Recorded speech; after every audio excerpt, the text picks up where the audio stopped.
Hi, welcome to the garden again. And today we're not going to be using our hands to dig around and find flowers and life paths and things.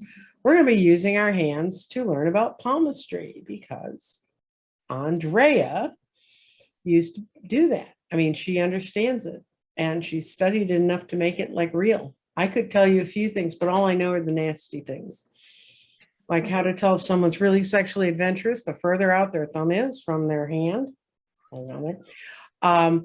And also some other ways to check body measurements by using someone's hands. So we'll skip that because there are probably children in the kitchen somewhere. And Andrea, just kind of explain how you got into it and sort of why you chose to do that at the time you did. Yeah, so I was pretty young, early 20s, and I was working with someone, and he said to me one day, he said, "Hey, I can read palms. Can I read your palm?" And I was like, what is this guy talking about? And his best friend at work was like, yeah, he's really good. You should let him. And I'm like, so then eventually I did. I let him read my palm. And he's reading it. And he's just saying stuff where I'm thinking, well, okay, he could probably know this or guess that. And then he said something. And I pulled my hand away because I was like, there is no way on earth he could have known what he said unless he saw it, right? Mm-hmm. Something that was from childhood, something in grade school. It was nothing bad. It was just like, it was so specific. He said it. And I was just like, how did you know that? And he's like, because I told you I can read palms. I can really see stuff. And I was so fascinated with that. I thought, I've got to learn about this. So I bought a book, like the next day, basically, I ran to the store and I bought this book called Hand Psychology. And it's by Andrew Fitzherbert. So I just looked quickly online and it is available on amazon.ca or .com. It's also a free PDF, which I can post below in these. Oh, cool. We can provide the free PDF online. Mm-hmm. And it goes through everything. It gives diagrams and it talks about everything. Now, hand palmistry, reading your palm, is extremely intricate. It is fascinating. There isn't a section of your palm that isn't covered, and there's so many nuances. I love this. And now you're making me want to get back into it. Here you go. So yeah, probably not as popular during COVID. Yeah, because you can't really be face to face or you're wearing gloves, and that would impede the read. Mm-hmm. Yeah, it would. That would impede the read. So it's a fascinating thing. And I love studying psychology. That was, and human behavior, why we do stuff. Mm-hmm. And this was just another tool that I added to what I already had going on. And I love it. So there's 3 basic lines. So I'm going to hold up 4. So the first one is your heart. So your heart line is that top one, okay? Mm-hmm. You'll see that big crease at the top of your hand. That's your heart line.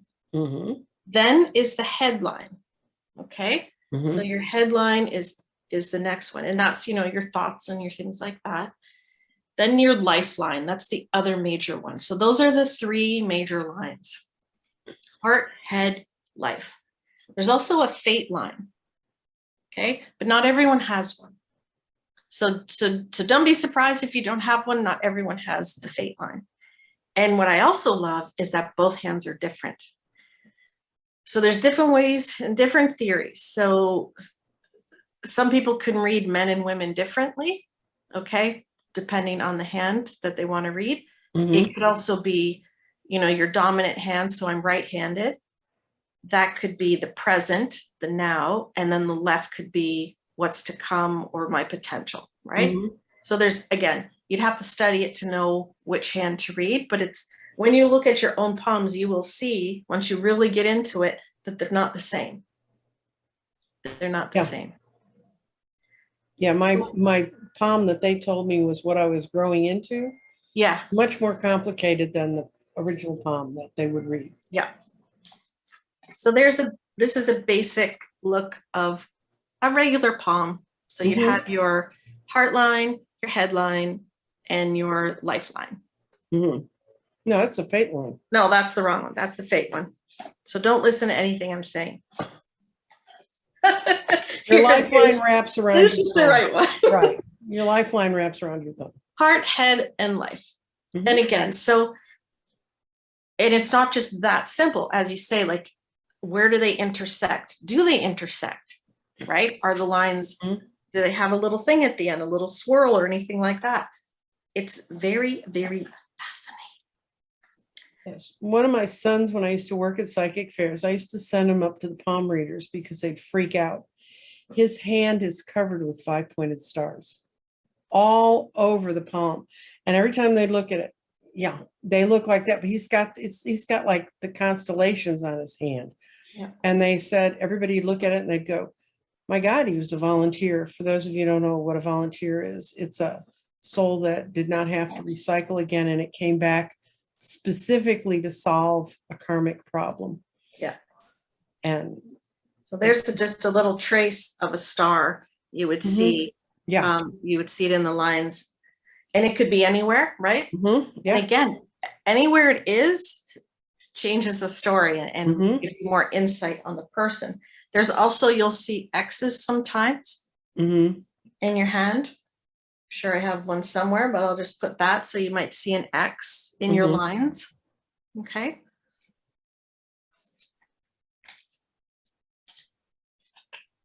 Fingerprints are also different and can differ on your, each finger could have a little bit different of a nuance. So there can be the circular kind. There can be the kind that have the little swirl. You see? That's what mine look like. Yeah, there's a little swirl. There's ones that have like a little tent almost, a little mountain. And then there's just sort of a casual one. Yeah. So there's different, each fingerprint is different. And you may have a swirl on one and a tent on the other, you know. Again, all of these things lead into different. And they can be different shapes. They can be like in roundy, and then they can be more square and. Yeah. And sections of your fingers too. Okay, so you have the higher part, the middle, and the lower part, okay, of your fingers. And also the padding. How much padding you have can also determine, it's not just your weight, but it also means things. That's what I mean. This is just a fantastic study once you get into it.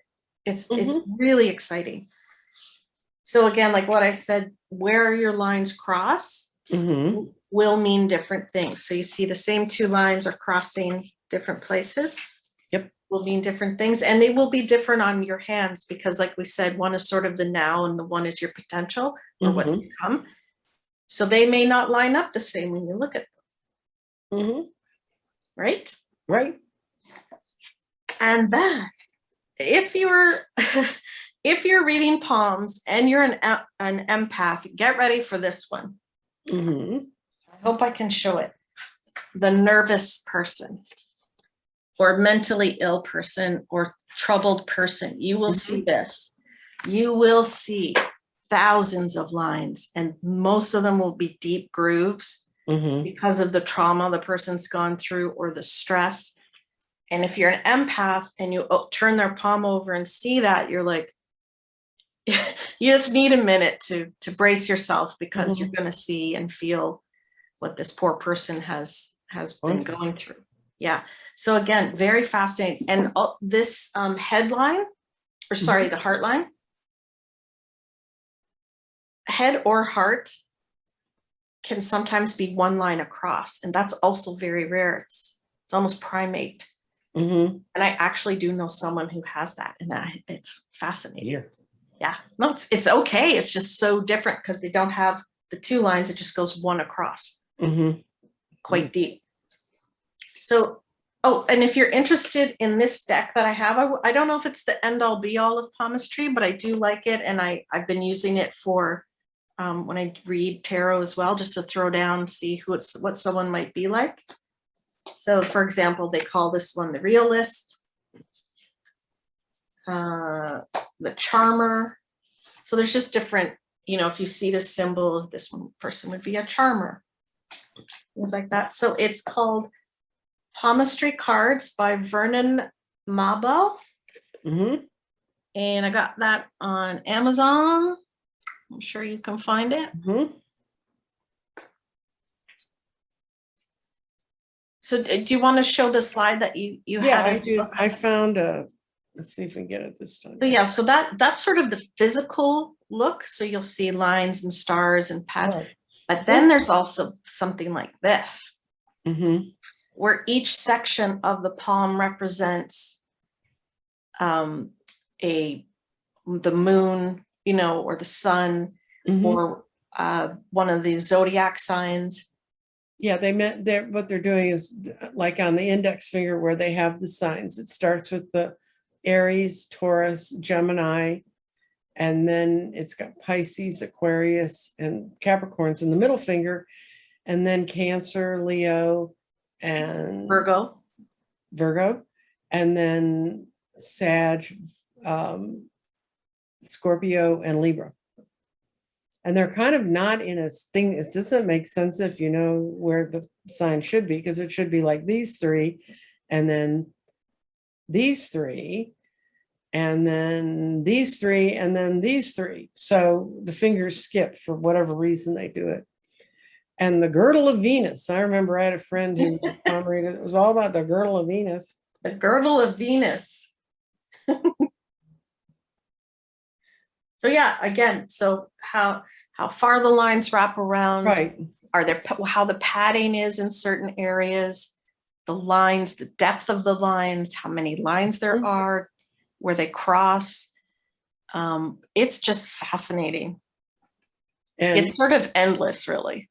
Mm-hmm. So are we finished looking at this shared part? Because I mean, there's the Apollo mount, the Luna mount, the Venus mount, male and female characteristics on both hands, you know, really, really interesting stuff. I had a friend who worked with me, and I should have stayed where we were. I'm going to go back because I can see you. Okay. He had extra lines, like, you know, like we have these because our fingers bent. He had a line across here and he had a line across here, and he was Cambodian.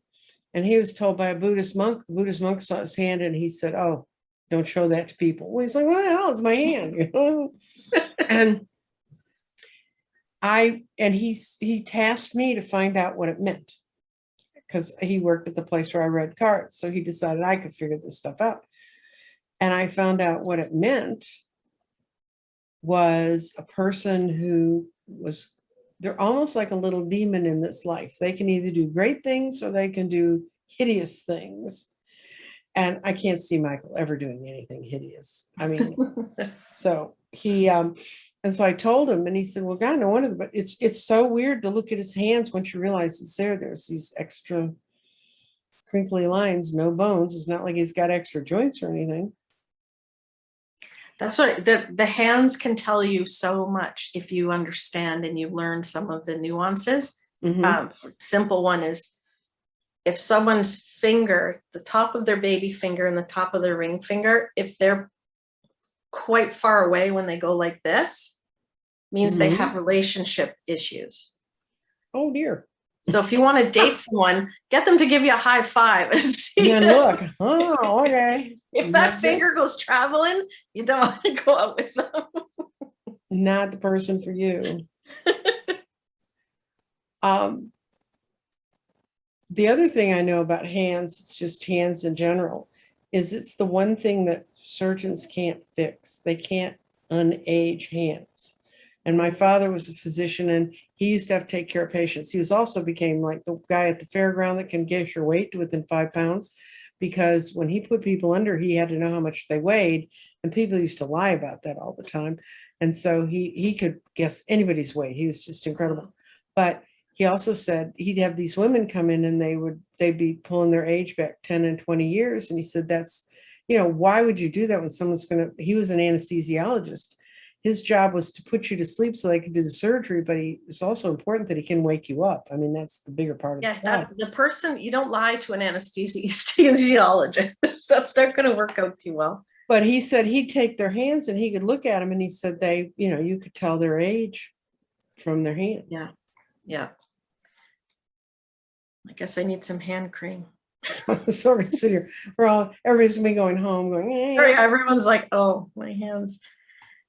I was flipping through the book here. It's so much fun to study something like this. And what I like about it, because it's called hand psychology. Once you kind of learn some of this and you look at the palms of the hands of the people around you, you start to understand them a little bit more. Right. Right? Like you'll understand why they do stuff. It's kind of learning how they're wired. Right. Literally. It's the framework of their mind right now. Yeah. And I remember I worked with this guy once and he turned his hand over for whatever reason, I don't know. And he had one of the hands with all the lines, like a troubled, difficult Really bringing stuff. And my heart just broke when I saw that. And I knew enough about him to know that that was actually true. Like he had a very tough upbringing. And I was like, oh, wow. Like it really did show in the hand. It's fascinating stuff. Do you know anything about, there's supposed to be something about the number of wrinkles that are in this part of your hand. If you're a woman, how many kids you're going to have? I believe that is also, I don't know if that's true because I got lines and I got no kids. Oh, the potential was there, girl. The potential is there. Also the lines here, the space between them and the lines here also mean stuff. Yeah, I mean, it's like a whole, I had 2.5 lines on my finger where it was supposed to be kids. And I had an astrologer that was training me, but she also knew, when you get into the stuff, you run into all the different parts of it. And she was looking at it and she goes, I think you'll have a third child. And at this point, that seemed pretty remote because I'd had 2 in my mid-20s and I wasn't looking. I didn't have the last one till I was 42. But at that point, I was. Oh, really? Wow. Yeah, Patrick was born when I was 42. Wow. So she said, this one's here. It's plainly here, but you're going to have to fight for it. And that was true. I ended up having to be in a hospital for 6 weeks before he was born, so he wouldn't come too early. Yeah. So there's all kinds of, I've had palmists tell me all kinds of things in my life. And I was just like, what? And not directly related to, but so I find as a handshake, I can tell a lot by a person by their handshake. By the the strength or the way they shake your hand, how their hands are, if they're sweaty, if they're callousy. There's just if you're open to it, you can start to sense things and well, I told you about the freakiest handshake I ever had in my life. I was at a rally for Richard Nixon when I was 19, and I was dating a guy who was big in the Republican Party on campus. So, and they took all the cute, and at this point I was a cute little 115-pound, yay, girl. And so they pushed me up toward the front, and then they wanted us to go up and shake his hands. It was like grabbing on to a surgical glove full of ice water. I will never, it made me sick to my stomach. I pulled back. I'm sure, I hope no one was taking a picture of me going, it's the worst. That's the worst. That's the only handshake story I really have in my whole life. And I was just like, holy crap. It's like, this guy isn't alive. You could feel it was literally a surgical glove full of ice water, and you grabbed it and the fingers kind of squished together like that too. It was just, that's so weird. Isn't that a horrible image? It ended up what he was really like, but geez. But you see, so there is something to this, right? Yes. It's the lines in the hands, it's the touch, it's the feel, it's the strength. And you were mentioning about people asking about what kind of tools to use to We're talking about divination tools. Yes. Yeah. And I would say this is one of them. I think it's and also just plain old psychology and human behavior. I find it fascinating. But again, there's so many tools you can use to help advance your gifts. Yeah, and this is one that you don't have to carry a deck of cards. You don't have to have an elaborate layout. You don't have to have a ton of rocks trailing you around. Whatever you've got a hand. This and a pendulum's about as easy and quick as I can imagine. You can use anything. Yep. I just, over time I need better glasses. So you might need a magnifying glass. But there's things like this. So people can do like an ink blot kind of thing of their hand. And you could start reading off of that. Like if you wanted to do this as a side gig, look, see, this one shows, this is the boy at age 7, 7, and this is 2. And you can see already how he's starting to change. Because that's what I mean. These things will change. You won't go from lines to no lines or something like that, but you will see over time, you'll get more lines, the grooves will get deeper, things like that. And, the placement of how far your fingers are away from each other, maybe how big the pads get. It's fascinating. I love it. Wonder if there's got to be videos. So yeah, if people are interested, look it up. Start studying it.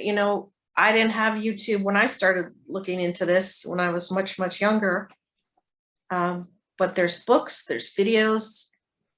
Oh yeah. And it's interesting to see how it can relate to other disciplines, like, the archetypes of the zodiac being on the hand and those sorts of things. And it can kind of, when you see the same symbol sort of spread across a couple different disciplines, it can make a difference for you. I know there's a lot of people that read tarot, this, and they say certain suits mean certain signs. I don't do that, because people think, oh, that means their birthday. Well, it could mean their ascendant was really strong. There's a lot of other things that will be coloring that. And then they'll spend the rest of their life looking for a Pisces, and they were really supposed to go with the Virgo, but. Right. And then even the shape of your thumb. So see, the tips of the thumb look different. So everyone, you know what I mean? Like everything means something. There's no surface left unstudied in the hand, in palmistry. Well, and like certain people, like creative people, will tend to have certain lines a certain way. An introvert will have lines a certain way. Extroverts, conformists, free spirits, like you'll start to see the nuances. And if you want to be the life of the party, if we ever have parties again, I remember one time I was leaving a job, and I got really bored with these people, and they were all sitting around having cocktails, and we were saying goodbye. And I looked at this guy's hand, and I said, oh, and I knew just enough to be dangerous. And he said, oh my God, you can read palms. And I had everybody's hands in my face for the rest of the night. So, have you had someone read your palm in the past? Yeah. And were they were right? They were good at it? They were good at it. They were right. They were shocked, because at the time I was working in computer science, and they were like, what are you doing here? Getting to tomorrow. That's sort of an important gig. But, and of course, when I worked in politics, no one knew that I was sensitive, because they're all nuts anyway. So, it's, and it's been funny since I started reading. Like I said, I read at times 10. And when I was reading there, a lot of political events would happen there. They have these great rooms to have wine and cheese, and everybody stand around and cheer each other. And I was at this table. It was kind of next to the entry to the bar. And they'd come by and they'd look, and then they come by and look again to make sure. And they go, have you always done this? And I'd always go, I knew what they were thinking. You saw what I'm thinking. And, some of them were people who had promised money to candidates and never come up with it. Some of them were people who were very generous and very kind. And they go, well, how could you be in the world with us if you were like this? They have an understanding, but I think every tool you can try just makes things. It just opens up the universe to you. You'll learn and understand people so much better. You'll read situations better. You'll be able to think of solutions when working with people and things like that. And with palmistry, people might be wondering, well, how can it help you know anything in the future kind of thing? So like we said, the one hand is sort of how the person is to date, sort of where they are, what they've been through. You can tell a lot about them as of today. The other hand is their potential and what could come. So that's how you could forecast for them if you wanted to look at their hand and see what may come. That would be a way. It's not just a straight today. No skill set. Yeah. No, it changes in time, and it also, you can maybe warn them. I shook hands with a guy one time, and he left my table at a place where I was reading, and I looked at him, and I don't know. I mean, you talk about saying weird stuff to people. I looked at him and I said, whatever the doctors are telling you, you really need to look into it. And he goes, oh, they're a bunch of quacks and da da da da. And I said, no. And I could feel a lot of fluid build up in his hands. I realized that's what I was feeling. And he had a heart condition and he didn't treat it, and he died. He just fell over dead 3 months later. And his wife had she ran a beauty salon, and she had a lot of her employees that came and got read by me. And she finally came in one day to the store I was at, and she said, I just want to come and talk to you. And she said, what did you see around my husband? And I said, I realized later his hands were retaining fluid. I think that's what my mind, because I used to work in a hospital too, that's what my mind went to. But I said, I definitely saw that doctors were telling him something and he wasn't sharing. And she said she bugged him the whole way home, and he got really angry and said, no, there's nothing wrong with me. I'm fine. And she said after he died, she could talk to his doctors, because before then they wouldn't. And she said they had been telling him for 2 years he needed to have some heart procedures. And no, he didn't. And he didn't do it. And I said, I hope you don't feel guilty about that, because, that was all his choice. And I felt that the doctors were telling him it, obviously he was living through it, and his choice was to not take care of it. And again, that's his choice. That's right. And what's interesting, you are using the tools in your toolbox as a sensitive, right? Your empathy, your extrasensory perception, your subconscious mind was picking up on the fact that his hand didn't feel right. Right. And then all your other things were coming together, and you figured it out. Yeah, and sometimes you'll get an impression, and then later you'll put together the pieces of what gave you that impression, and there is a real physical thing you were in at the time. And I think when you're dealing with things like palms and stuff like that, you have to understand they change over time, but they tell the story of today. They do. They tell the story of today. Actually, yesterday, today, and tomorrow. Tomorrow, right? I mean, and when you get these tools, that's one of the things, is to use the tools so that whether it's a card or a palm or a pendulum or a rock or whatever, to help them tune in to where they are, and sometimes they just need to hear another person say it, and it will motivate them to, I've had that happen too. I've said, you really need to take care of that. And they kind of look at me like, oh, it's real. It's not just, yeah. But now I don't go out and touch people, so I don't know. Maybe they're not a lot of touching right now. Yeah, not a lot. And I would say, with the cards, I don't really read the books. I kind of go with what feels right. That's just the way I do it. With palmistry, I did read the books. I don't know if you can just wing it, unless it's something that you were born with to read palms. I think understanding the lines and stuff, you really kind of need to have that framework to put it together. I agree. This is something you need to study and understand, and it'll take a while. I don't claim to know all of it. I certainly studied a lot of it, and now I want to do it again. you're getting you back up, your juice is back flowing. Yeah, well, maybe, that's just something to add to the repertoire when we can all go out and be friends again and hang out, right? And like you said, you would do readings at like a wine bar or something. you know, you can add this to it. Or like, I mean, talking to myself, like I could add this as another extension of what I can do. And I suppose at this point in time, if people were to do like photocopy or an ink blot, that's, you know, and send it to you, that is also a way. Yeah, they could read, you could read from that. They use now in the sheriff's department here, they do whole handprints. They just don't print your finger, and they do it with an electronic machine. Picks up every little that's on there. So I imagine if you could get one of those. Yeah.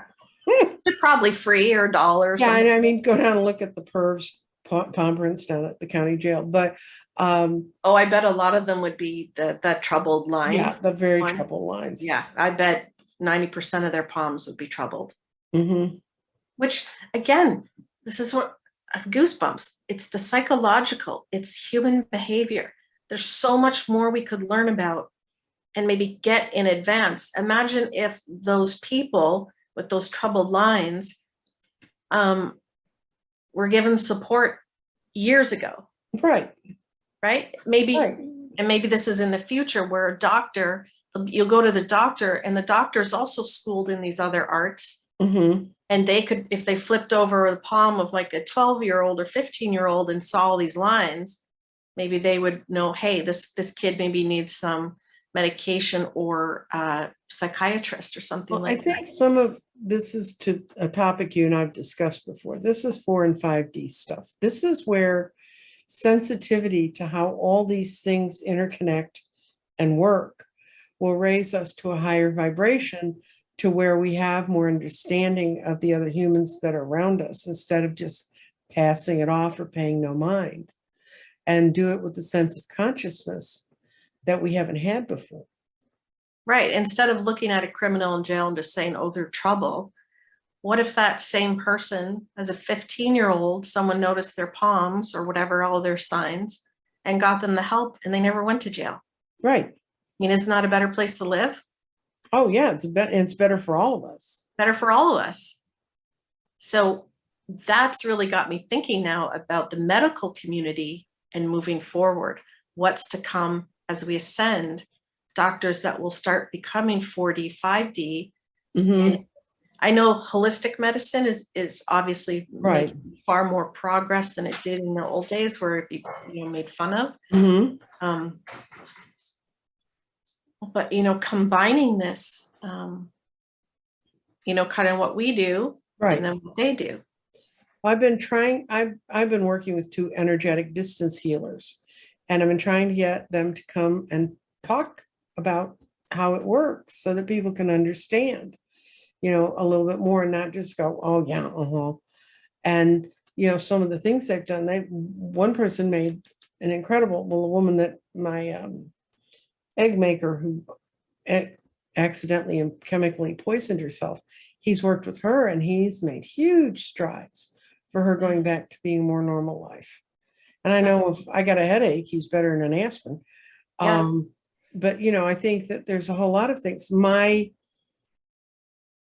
had an astrologer one time do the chart of my youngest brother, who was a doctor, and she said, oh, but he shouldn't be in the kind of medicine he's in, because he was in not a touchy-feely diagnostic part. He was in the more mechanical part. And I said, why? And she said, because he can see and he can feel so much better, and he doesn't want to argue with the other doctors about what's wrong with them, but he knows innately. His chart was just that of a healer. He retired from medicine at 51 because of the pressure of dealing with the other doctors, and then nobody wanting to listen to what he had to say. Wow. But again, a man ahead of his time, right? Mm-hmm. Yep. The day will come. And it's funny, I hadn't really thought of it until we started talking about it tonight, but I'm excited to see the strides that will come forward with the medical community and sort of our community, and working in tandem and teaching them, and more sensitive, we'll call us, what do we call ourselves? Sensitives or empaths or whatever you want to call us. Yeah. Going into the medical field, because both sides will be embraced. Well, I know in the neuroplasticity world that Joe Dispenza and some of the people who are working in that, they're doing major studies with universities where the university is, how did you do this? How did you get this person to this place? They're beginning to understand that it's not just a pill you can pop in someone, that you have to change their whole sense of spirit. And there's a guy who runs a very popular keto channel, and he's just started a thing called Body, Mind, and Spirit. And it's for people to understand how to spiritually tie in, and how all those other aspects have, as you can eat all the right foods, but if your spirit's in the wrong place, it's going nowhere. And if you are in a negative situation all the time, that will affect you. So you could eat all the right food, but you're going to a job where everyone's miserable, or you live in a house that's got really bad energy. It will bother you. It will affect you. Yeah. And so, I mean, but it's better to try and be healthy and be in a situation than to go home and eat Twinkies all day. And no, it's good to eat the healthy food. But what I'm saying is, look at the person holistically. Maybe they need to change their job too. And then their health gets so much better, right? Well, you know, when I've done the shows on my weight loss, that's what I always talk about, was that I spent 6 months opening my heart, because my heart had just had it for various and sundry reasons, which I will not go into at this point in time. I had built like a castle around it. That's how the image, and finally I had to go take those walls down a stone at a time. And it wasn't until my heart could be open that any kind of weight loss would hang in. You know, and it's actually, the synchronicity was that when I really was beginning to understand, my heart was open, and that I was in a place where I felt safe. My problem was safety and abandonment. And where I felt safe, that then I could choose the right foods, and they would digest the right way, the energy would flow the right way. And so when people ask me about weight loss, I said, well, how is the energy in your body? You know, how are your chakras aligned? Is the energy flowing in your entire system, or is it going from the root chakra up and get to solar plexus and it hits that heart and goes nowhere? Or in my case, I lived in my head for so long. My crown chakra, my third eye, and my mouth has never stopped. My throat has never stopped. But then it hits the heart and it goes boom. And it wasn't until I could get all those pieces together that it could work. And that's what they're finding when these people that self-heal, when they thought they had something they could never get over, they can change them, you know? Yeah, it's just so fascinating how it all works together. And someday we'll get there where that is understood and practiced everywhere. Yeah, and you know, it's all in your own hands, Guy. Really. Oh, and by the way, people we said people who have a lot of deep lines and grooves and all that can also be with the elderly too, and they've earned every line in their hand. That can come with age. Yeah, I know that some palmists that I used to be around at psychic fairs, and we'd always chit chat and talk when things got slow, and they used to get slow sometimes. They would say that they had a lot of forgiveness for elderly hands, and they also, when I was reading in the 70s, there were a lot of people who were older who were showing up who were survivors of World War II, and their hands were a mess. But, you know, that was, as we understand, the life path that they chose to come in here and go through. It doesn't mean that we shouldn't do everything we can to help rectify it, and that maybe those lines on their hands when they're younger were a call for help, and when they're older, a call for understanding. Yes. See, I don't have wrinkly hands. And I'd be interested to see someone with dementia or Alzheimer's, what their hands go through. Yeah.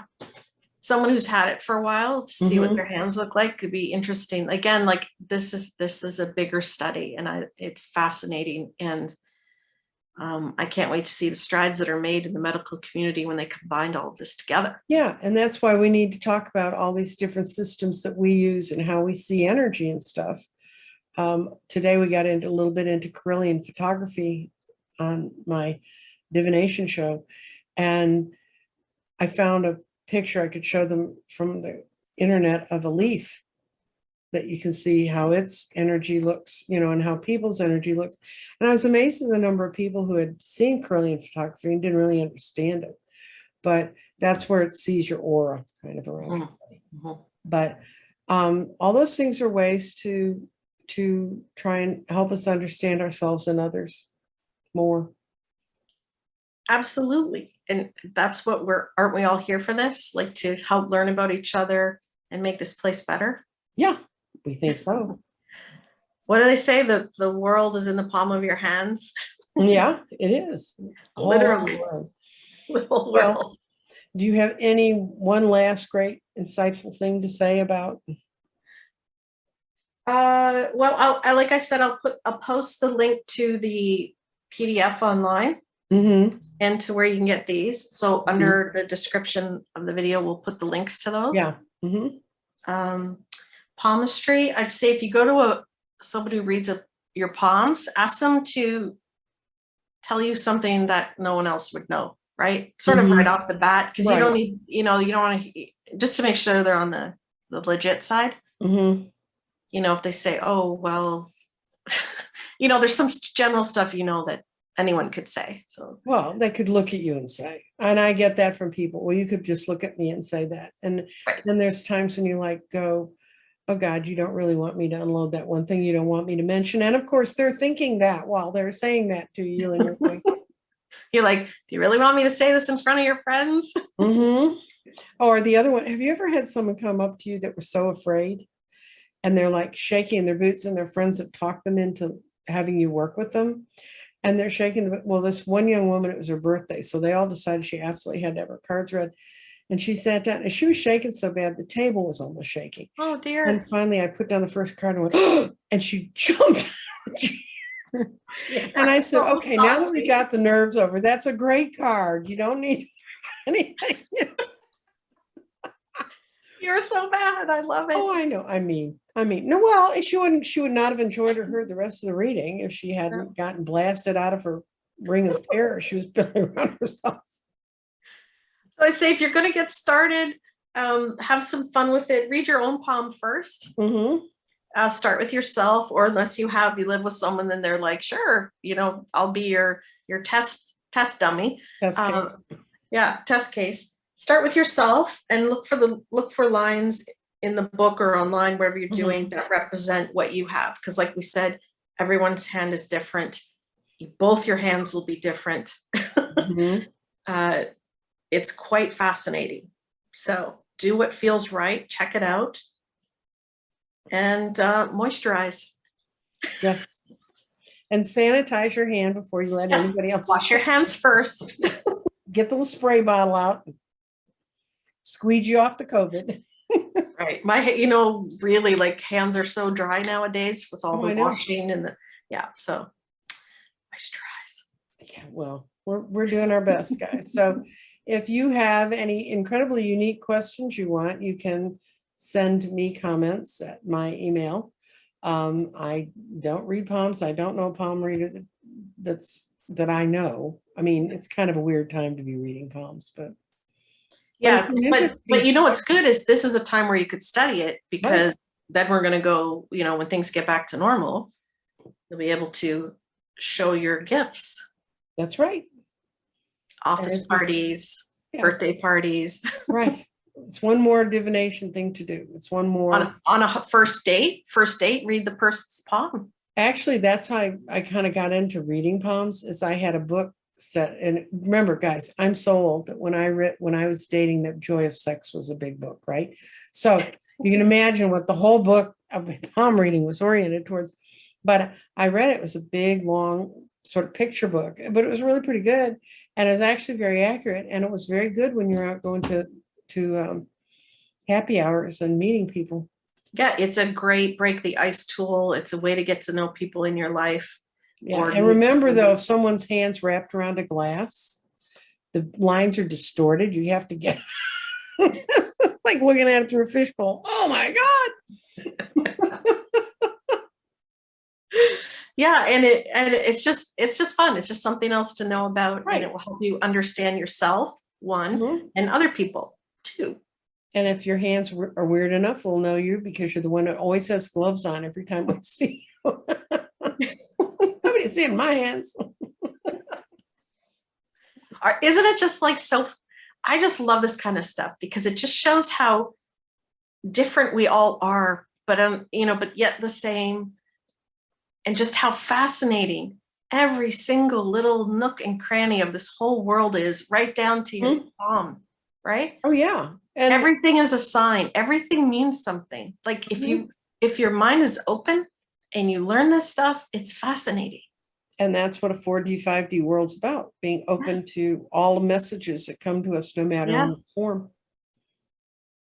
So there you go, folks. How's that for a little inspiration and challenge? Get to make sure, right.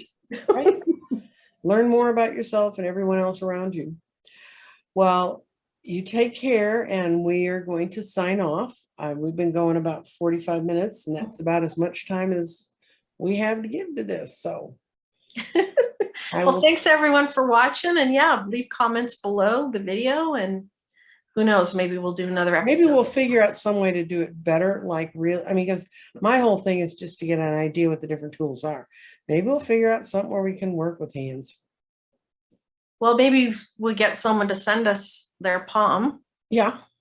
And then we could read it live and show all the different lines. Or it doesn't have to be one of the viewers. We could just find one online maybe and sort of go through. Yeah. We'll have to work that out. I have to talk tech support, see how we can get that worked out. Anyway, you guys have a great day. I'm not altogether sure when this is going to get put up, but Andrea thought it was like right now, and she was. I thought we were live. Well, we are live. We are live. We're live with each other, but okay. Bye-bye.